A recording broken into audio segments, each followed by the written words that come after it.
Hello, welcome back. So, read the question. A small lake has three trophic levels: phytoplankton, that is autotrophs, zooplankton, that is herbivore, and planktivorous fish or primary carnivore. Into this lake, a population of piscivorous fish or secondary carnivore was introduced to study the top-down effects. What is the expected long-term consequence of such an introduction to phytoplankton and zooplankton trophic levels? 4 options are given. We will have to choose the correct one. Option 1, zooplankton biomass will increase and phytoplankton biomass will decrease. Option 2, zooplankton biomass will decrease and phytoplankton biomass will increase. Option 3, the biomass of both zooplankton and phytoplankton will increase, and last option, the biomass of both zooplankton and phytoplankton will decrease. Now we will solve the problem. They have said that it's a small lake and it has 3 trophic levels. So let's first write the trophic levels. Let's start with phytoplanktons.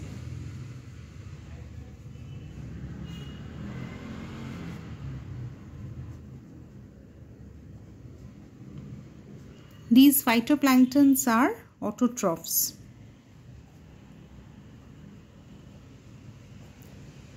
Autotroph means they give us the primary productivity.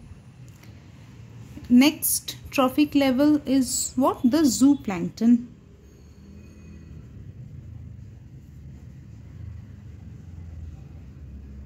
Zooplankton means, here they have said zooplankton means what? The herbivores.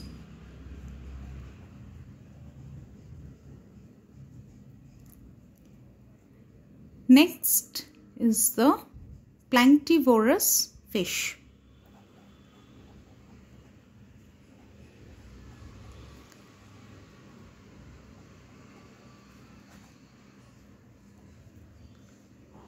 Fish which eat the planktons, that is zooplanktons, and these are primary carnivore.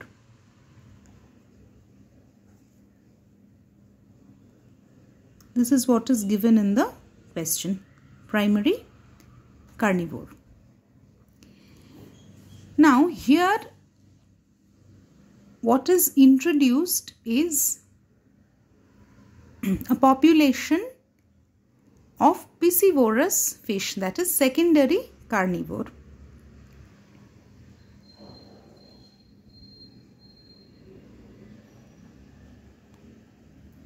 Piscivorous fish, which is a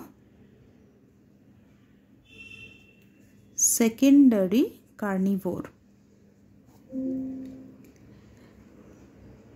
This piscivorous fish eats the planktivorous fish. Planktivorous fish is eating the zooplankton. Zooplankton is eating the phytoplanktons.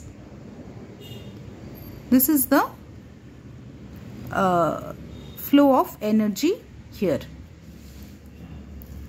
Now see, top-down effect is studied here. What are we studying here? We are studying the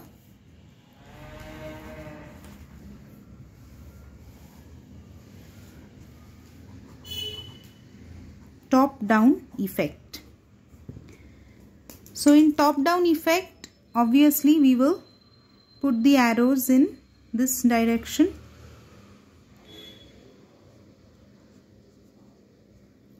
Right? So when piscivorous fish is introduced in the lake, what will happen? They will feed on this, and hence the population of planktivorous fish will decrease. This will decrease. If this is decreasing, if planktivorous fish population is decreasing, then there is no one to feed on the zooplankton. Then what will happen? The zooplankton population will increase. Now if zooplankton population is increasing, then more number of phytoplanktons will be eaten up by the increased population of zooplankton. Then what will happen? Population of phytoplanktons will decrease. So this is what is going to happen. Now we will have to see which option in the given question gives us this condition, which matches with this particular scenario. So what did we decide in top-down control?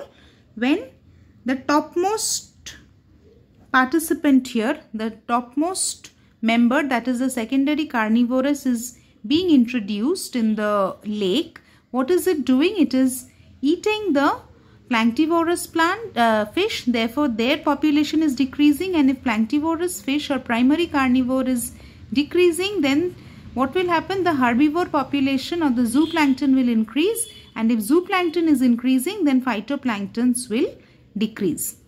Now if we get back to the options, we can see the first option is the correct answer.